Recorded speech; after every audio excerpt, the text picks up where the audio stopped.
Hey guys, happy Wednesday.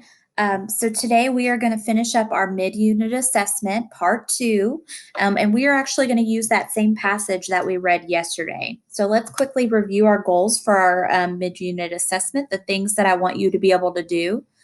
So first, I want you to refer explicitly to the text when answering the questions about the text. So go back, reread that passage if you need to, and that will help you get the right answers. So it's okay to go back in that text. Then we are going to find familiar or unfamiliar words, what they mean. So we're going to be looking around the word to try to figure out some context clues. We're also going to be rereading the passage to maybe figure out what that word or phrase might mean. And last, we're going to gather information and we're going to push it to categories. So we're going to try to take what we're learning and put it into groups. So, like I said, we are using the same passage that we read yesterday, but because I want you all to really focus in on this, I'm going to reread that passage one more time. And while I'm reading it, I want you all to be listening carefully, following along. I'm going to move my mouse along the words as I read, and this will help you when you go to your next slide to finish your questions. So it says, "Why do frogs hop?" We're going to read this pourquoi tale that we read yesterday. One hot day before frogs could hop, Frog took a walk to sit in the shade of a tree near the pond. He was hoping to catch a delicious dragonfly for his lunch, so he sat very still. He was so still that Snake nearly didn't see him. He was about to slither by when he heard Frog's growling stomach. Snake thought Frog looked tasty. This thought made Snake's stomach rumble loudly. Frog heard the sound and quickly turned around. I'm only very small. I won't fill you up, Snake, Frog croaked.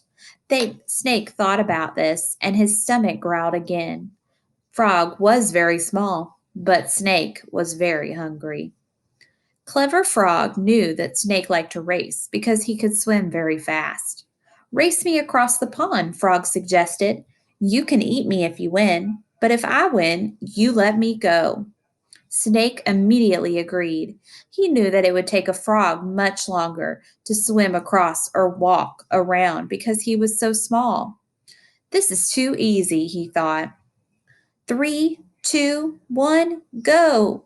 Frog knew he couldn't swim as fast as Snake, and it would take even longer to walk around the pond. But he needed to win. He could see some large leaves floating in the pond. If he could get from one leaf to the next, he just might make it across the pond faster than Snake. The only way was to hop. He had never hopped before, but perhaps his long back legs would help him make a giant leap. Hop! He made it to the first leaf. Hop, hop, hop! Frog jumped from one leaf to the next. He landed on the other side of the pond just a second before Snake slithered out of the water. Snake was angry to have been beaten by such a small frog. Frog hopped joyfully back across the leaves to return to the other side of the pond. So let's do a little preview of our questions for today. So, what is the purpose of this narrative? Why did the author write this story?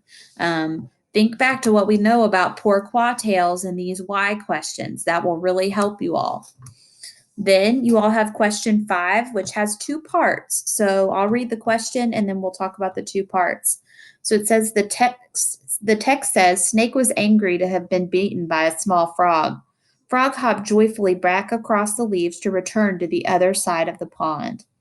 So the first part is a multiple choice question, and you have to tell me what it means to return. They tell you that means again or back, and then you're going to circle the correct response. And then part B, it says that if you know what that joy means happiness, what do you think joyfully might mean? So you're going to write that on that little box below. So really quick, let's look at our, hold on one second. So here's your Nearpod that you all will be working through. And just like the other questions that we've had this week, you all will have the passage right here. It's right at the top of the page. You can always click it and reread. And then you all have a multiple choice question here. And you all have your open response question about the two words.